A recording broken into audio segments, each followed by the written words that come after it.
সকলো কথা ধৰ্মীয় ক্ষেত্ৰত চোৱাটো উচিত নহয়। যেনেদৰে আজিকালি দেখা গৈছে ছ'চিয়েল মিডিয়াৰ যোগেদি কিছুমান মানুহে ধৰ্মীয় ক্ষেত্ৰত কিছু আৱেগিক বা আপত্তিজনক কথা কৈ আছে।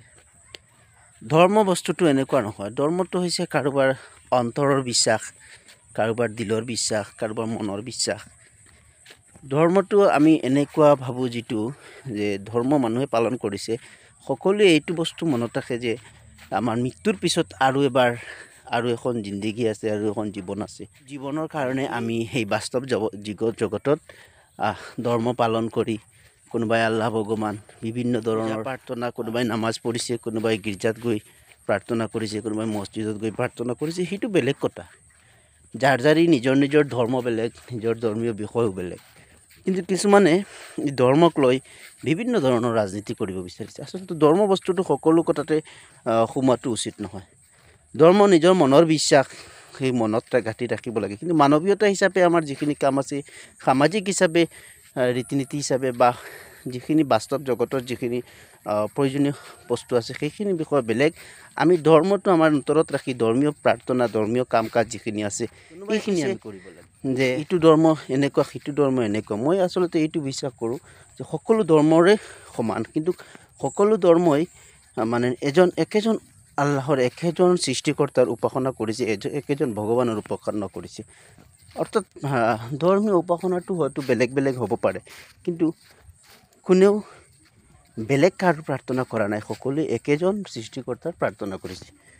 কোনোবাই নামাজ পঢ়িছে, কোনোবাই মূৰ্তি পূজা কৰিছে, কোনোবাই বিভিন্ন ধৰণৰ পূজা প্ৰাৰ্থনা কৰিছে, কিন্তু সকলোৰে ক্ষেত্ৰত মূলতে দেখা গৈছে একেজন মহান সৃষ্টিকৰ্তা। আচলতে ধৰ্ম কি?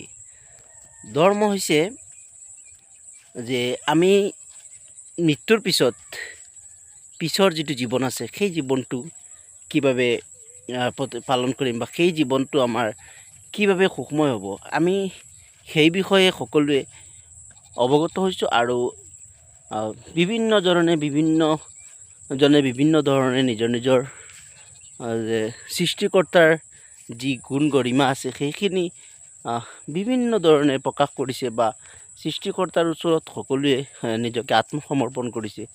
কোনোবাই নামাজ পঢ়িছে, কোনোবাই পূজা কৰিছে, কোনোবাই বা বেলেগ পৃথিৱীত কিমান ধৰণৰ ধৰ্ম আছে। সকলো ধৰ্ম আচলতে সকলোৰে মূলতে দেখা গৈছে যে একেজন সৃষ্টিকৰ্তাৰ সকলোৱে উপাসনা কৰিছে, একেজন সৃষ্টিকৰ্তাৰ উপাসনা কৰিছে। কোনেওতো বেলেগ সৃষ্টিকৰ্তাৰ উপাসনা কৰা নাই। এনেকৈ কোনোবাই কোৱা নাই যে সৃষ্টিকৰ্তা নাই, আমি এনেই পূজা কৰি আছোঁ, এনেকৈও নহয়। সকলোৱে কৈছে যে সৃষ্টিকৰ্তা আছে, আৰু এই সৃষ্টিকৰ্তাজনৰ উপাসনাৰ ধৰণটো বেলেগে। কোনোবাই কৈছে যে মই নমাজ পঢ়ি সৃষ্টিকৰ্তাৰ উপাসনা কৰিছোঁ, কোনোবাই মূৰ্তি পূজা কৰি সৃষ্টিকৰ্তাৰ উপাসনা কৰিছে, কোনোবাই মনত এনেকুৱা ভাবি ৰৈছে পানী, কোনোবাই জুই, বা নিজৰ যে উপাসনাৰ পদ্ধতিটো বেলেগ হিচাপত লৈছে। কিন্তু একেবাৰে যে ধৰ্মক বিশ্বাস নকৰা কিছুমান মানুহ আছে, সেই ধৰ্মক বিশ্বাস নকৰা মানুহখিনিক আমি আকৌ নাস্তিক বুলি ক'ব পাৰোঁ। যিসকলে যে ধৰ্ম বিশ্বাস নকৰে, তাৰমানে সিহঁতৰ মতে আল্লাহ নাই, ভগৱান নাই, সৃষ্টিকৰ্তা কোনো নাই, সিহঁত বা আহিলে ক'ৰ পৰা? এইখিনি ক্ষেত্ৰত যদি আমি কওঁ যে আল্লাহ ভগৱান সৃষ্টিকৰ্তা যদি আমাৰ কোনোবা নাই, তেনেহ'লে এই মানুহখিনি আহিছে ক'ৰ পৰা? তেওঁলোকক সৃষ্টি কৰিলে কোনে? এবাৰ আমি এইখিনি বিষয়ে ভাবা প্ৰয়োজন যে এই মহাবিশ্ব ব্ৰহ্মাণ্ডখন যিখনত আমি চলাফুৰা কৰি আছোঁ, সেইখনৰ বা সৃষ্টি কেনেকৈ হ'ল? সেইখন কোনে সৃষ্টি কৰিলে? পৃথিৱীততো সকলো বস্তু সৃষ্টি হৈছে, কোনোবা নহয় কোনোবাই সৃষ্টি কৰিছে। তেনেহ'লে এই বিশ্ব ব্ৰহ্মাণ্ডখন সৃষ্টি কৰিলে বা কোনে, বা আমাক সৃষ্টি কৰিলে কোনে? এইখিনি প্ৰশ্ন এই ধৰ্ম বিদ্বেষী মানুহখিনিৰ ভিতৰত জগাৰ প্ৰয়োজন। আৰু কেতিয়াবা দেখা যায় কিছুমান মানুহে, এটা ধৰ্ম মানুহে আৰু এটা ধৰ্মক কটাক্ষ কৰে, এটা ধৰ্ম মানুহে আৰু এটা ধৰ্মক টাৰ্গেট কৰে যে এই ধৰ্মৰ মানুহখিনি এনেকৈ কৰিছে, সেই ধৰ্মৰ মানুহখিনি এনেকৈ। আচলতে মানুহক ধৰ্মক লৈ ইমানখিনি সমালোচনা আৰু আলোচনা কৰাৰ প্ৰয়োজন নাই। ধৰ্মটো ধৰ্ম, সকলোৰে মনৰ বিশ্বাস আছে, এইখিনি সি নিজে পালন কৰিছে।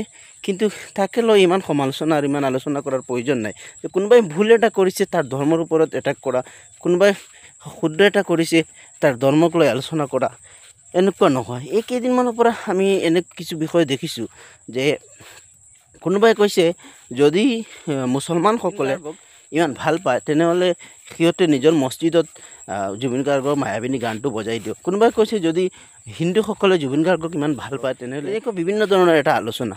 কিন্তু আচলতে কথাটো হিন্দু মুছলিম বুলি কোনো কথা বিষয় নহয়।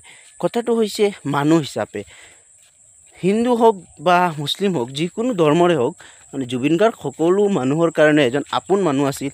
তেখেতক কোনো ধৰ্ম হিচাপে কোনেও বিবেচনা কৰা নাই, কোনো ধৰ্মীয় ব্যক্তি হিচাপে মানুহে চোৱা নাই। মানুহে এজন মানুহ হিচাপে চাইছে। সামাজিক জগতখনত যিখিনি কাম তেখেতে কৰিছে সেই বাস্তৱ জগতখনত একমাত্ৰ মানুহৰ হৈ কাম কৰিছে আৰু তেখেতে মানুহক ভাল পাইছে, মানুহে তেখেতক ভাল পাইছে। আমিও পাৰোঁ, আমিও সকলোৱে ধৰ্ম পালন কৰোঁ, তাতে কোনো আপত্তি নাই। পৃথিৱীত কিমান ডাঙৰ ডাঙৰ ধাৰ্মিক ব্যক্তিসকল গৈছে, সিহঁতে ধৰ্ম পালন কৰিছে, কিন্তু ধৰ্ম পালন কৰাৰ লগে লগে সিহঁতে মানুহৰ ধৰ্ম পালন কৰিছে, মানুহক আপোন বুলি লৈছে, মানুহক সহায় কৰিছে, মানুহৰ লগত সৎভাৱ সৎ আচৰণ কৰিছে। যে ধৰ্ম পালন কৰিবলৈ গৈ আমি মানুহক এনেকৈ অশ্লীল অত্যাচাৰ আৰু মানুহক বিভিন্ন ধৰণৰ যে জুলুম অত্যাচাৰ কৰিব লাগে এনেকুৱা নহয়। যে এটা আমাৰ নিজৰ ধৰ্ম পালন কৰিম বুলি আমি বেলেগ ধৰ্মৰ মানুহক হেয় জ্ঞান কৰিম, বেলেগ ধৰ্মৰ মানুহক আমি কটাক্ষ কৰিম, এইটো নহয়। তো এনেকুৱা মন্তব্যটো আচলতে ঠিক নহয়। যে ধৰ্মীয় ক্ষেত্ৰত নিজৰ নিজৰ মছজিদ মন্দিৰত এজন মানুহ মৰিছে, তাৰ কাৰণে সকলোৱে দোৱা প্ৰাৰ্থনা কৰিব, সকলোৰে কাৰণে চিৰ শান্তি সকলোৱে বিচাৰিব। কিন্তু এইটো নহয় যে তাৰ কাৰণে কোনোবাই মছজিদত গান বজাব। এইটো ধৰ্মীয় ৰীতি নীতি যদি কোনোবাৰ কাৰোবাৰ নাথাকে বা কোনোবাই মন্দিৰত গৈ আজান দিব, এইটো যদি ধৰ্মীয় ৰীতি নীতিত নাথাকে তেনেহ'লেতো এইটো সম্ভৱ নহয়। কেতিয়াও কোনো মানুহে এইটো কৰিব নোৱাৰে। আচলতে সামাজিক হিচাপে, দুনিয়াবী হিচাপে, বাস্তৱ হিচাপে, পৃথিৱীৰ এজন বিখ্যাত মানুহ হিচাপে তেখেতৰ মানুহৰ প্ৰতি যি আন্তৰিকতা, মানুহৰ প্ৰতি যি দয়া মায়া, সেই মায়াখিনিৰ কাৰণে জগতৰ মানুহে তেখেতক ভাল পাইছে। যি ধৰ্মৰেই নহওক, কোনোৱে তেখেতক ধৰ্ম বিচাৰ পিছত সকলো মানুহে কান্দে, সকলো জাতি ধৰ্মৰ মানুহে স্বস্তিৰ নিশ্বাস পেলায়। সেইটো কথা আমি সকলোৱে চিন্তা কৰাৰ প্ৰয়োজন, সকলোৱে বিবেচনা কৰাৰ প্ৰয়োজন। আৰু এনেকুৱা কথা কোৱাখিনি যে যদি জুবিন গাৰ্গক ইমান ভাল পোৱা, মছজিদত মায়াবিনী গানটো বজাই দি, গান শব্দটো বেলেগ আৰু ধৰ্মীয় ৰীতি নীতি বেলেগ। যে কোনো ধৰ্মই এনেকুৱা শিকোৱা নাই যে ধৰ্মত গান বাজনা বজাব লাগে। ধৰ্মৰ কিতাপত, ধৰ্মৰ ৰীতি নীতি হিচাপত যিখিনি আছে সেইখিনিৰ বাহিৰেতো তুমি ধৰ্মত অন্য একো বেলেগ কৰিব নোৱাৰিবা। সামাজিক হিচাপত, বাস্তৱিক হিচাপত তুমি যিখিনি কৰাৰ প্ৰয়োজন আছে সেইখিনি তুমি কৰিব পাৰা। ধন্যবাদ। তাত যদি কোনোবাই বেয়া পায়, মই কথাটো বুজোৱাত হয়তো টান হ'ব পাৰে আৰু বেয়া পালে ক্ষমা কৰিব।